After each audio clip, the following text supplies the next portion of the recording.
வாழ்க வாழ்க வாழ்கவே பட்டிய சமூக மக்களுக்கான இட ஒதுக்கீடு உரிமையில் பாரபட்சம் காட்டுகின்ற தமிழக அரசை புதிய தமிழகம் ஆர்ப்பாட்டம்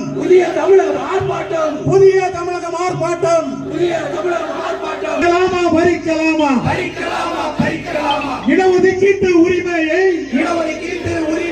பறிக்கலாமா புதிய தமிழகம் கட்சியின் இவருக்கும் மாலை நேர வணக்கம். தமிழ்நாடு அரசினுடைய அருந்ததியர் உள் இடஒதுக்கீடு சட்டத்தால்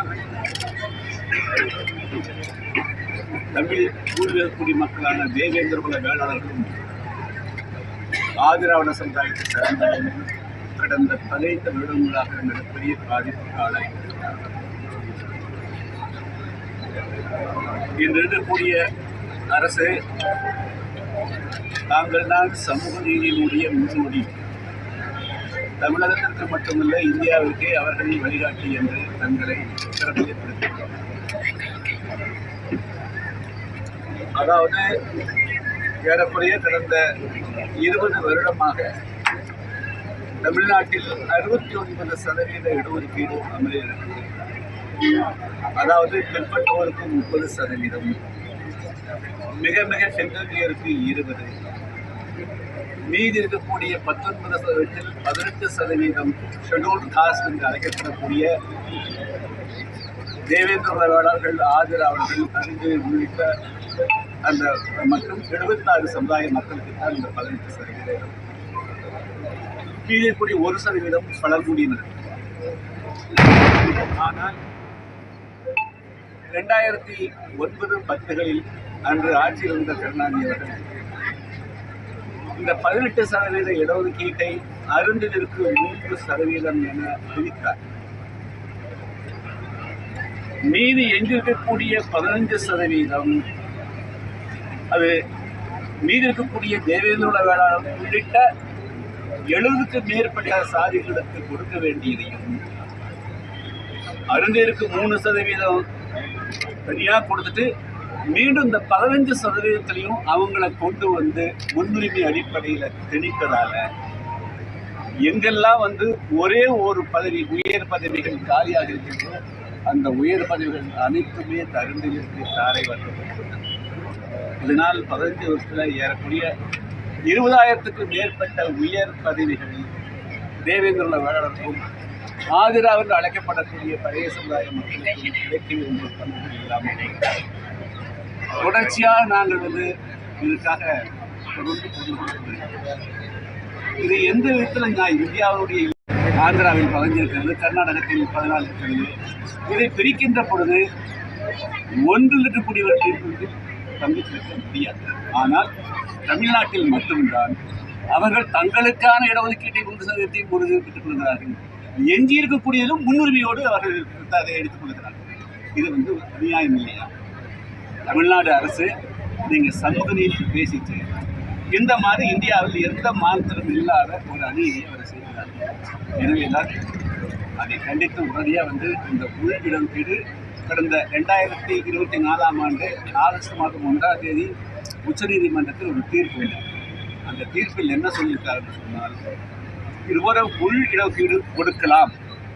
முதல்வர்களும் கடந்த காலங்களில் உள் பட்டியல் வகுப்பிற்கான இடஒதுக்கீட்டை பிரிப்பதற்கு அதிகாரம் கிடையாது. ஆனால் இதை பிரிக்கலாம். ஆனால் பிரிக்கின்ற போது எம்பிரிக்கல் டேட்டா, அந்த பட்டியலுக்கு இருக்கக்கூடிய எல்லா சாதிகளுடைய ஜனத்தொகை கணக்கெடுப்பும் அவர்களுடைய பங்களிப்பு, அவர்கள் எத்தனை சதவீதம் பேர் கல்வியில் இருக்கிறாங்க, வேலைவாய்ப்பு இருக்கிறாங்க என்பது சோசியல் எக்கனாமிக் பண்ணி அதை வெளிப்படையாக கொடுத்து அதுக்கு பிறகுதான் அதை பங்கிடும். ஆனால் இவர்கள் அனுமானமாக 3% என்று அவர்களுக்கு 3% கொடுப்பது இல்லாமல் மீதி இருக்கக்கூடிய 15 அவங்க கூறு போட்டு இந்த அநியாயத்தை தான் உடனடியாக நிறுத்தணும்.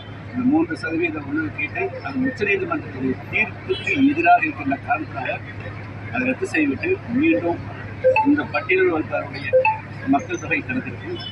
அவர்களுடைய மக்கள் தொகை என்பதை காட்டும் அவர்கள் வந்து அரசுடைய துறையில் ஒவ்வொரு சாதி 26 சாதிகள் அவர்களுடைய பங்களிப்பு என்ன என்பதை வந்து ஆதாரமான புள்ளிவிவரங்களோடு திரட்டிட்டு அதை கொடுத்து அதுக்கு பிறகு அதை பிரிக்கிறது. எனவே அதை வலியுறுத்தி தான் வந்து நாங்கள் பெரிய தமிழக கட்சியின் சார்பாக இந்த ஆர்ப்பாட்டத்தை வச்சிருக்கிறோம்.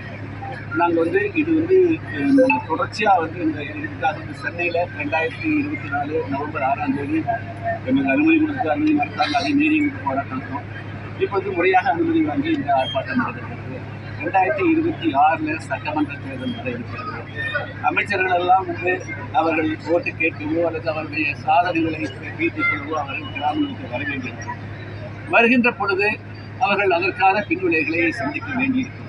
அது மிக கடுமையான போராட்டத்தை நாங்கள் வந்து இவர்கள் வந்து இந்த 3% ரத்து செஞ்சுட்டு எல்லா சாதிக்கும் நீதி வழங்காமல் இவங்க வந்தாங்க அப்படின்னா மிக கடுமையான எதிர்ப்புகளை வந்து கிராமங்கள் சந்திக்க வேண்டியிருக்கும். அந்த போராட்ட அறிவிக்கிறது எப்படி போயிருக்க போராட்டங்கிறத அறிவிக்கணும் அறிவிப்பேன். ஆனால் அவர்கள் வந்து இனிமேல் அமைச்சர்கள்லாம் வந்து 4 வருஷம் சாதனைலாம் சொல்லுவாங்க. அப்போ இந்த மக்களுக்கான உரிமை என்னன்னு கேட்டு எல்லா இடத்துலையும் வினா பண்ணுவாங்க, இதாக கொடுப்பாங்க. அதனால் வந்து ஒரு கடுமையான போராட்டத்தை என்ன போராட்டம் தமிழக அரசோட 4 ஆண்டு சாதனை தொடரட்டும் பல்லாண்டுன்னு சொல்லுகிறது. அதாவது நாளைக்கு வந்து உங்களுக்கு பத்திரிகா தெரிவிச்சிருக்காங்க. இன்னைக்கு தயவு கூர்ந்து இந்த உள் இடஒதுக்கீட்டால் இந்த மிகப்பெரிய சமுதாயம் சார் நீங்கள் வந்து இன்னைக்கு இந்தியாவெங்கும் வந்து சாதி வாரியாக கணக்கெடுப்பு சொல்கிறீங்க.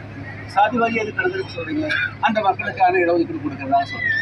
அப்போது ஏற்கனவே சட்டப்படி இந்த சமுதாயத்தினுடைய கணக்கெடுப்பு நடத்தியிருக்கணும். நடக்காமே வந்து நீங்கள் வந்து தன்னிச்சையாக வந்து நீங்கள் ஒரு சாதிக்கு பிரிக்குங்கிறதுனால வந்து நீங்கள் விலை கொடுத்துருக்கீங்க. அது வந்து மிகவும் பிழையானது, சமூக நீதிக்கு எதிரானது. எனவே அதை வந்து இந்த இருக்கிற திமுக அரசு ஸ்டாலின் அரசு திருத்திக் கொள்ள வேண்டும். இல்லை என்றால் 2026 மிகப்பெரிய கடுமையான எதிர்ப்பு சந்திக்கின்றது. அது எப்படி போராட்டம் நடக்கும். தேங்க்யூ.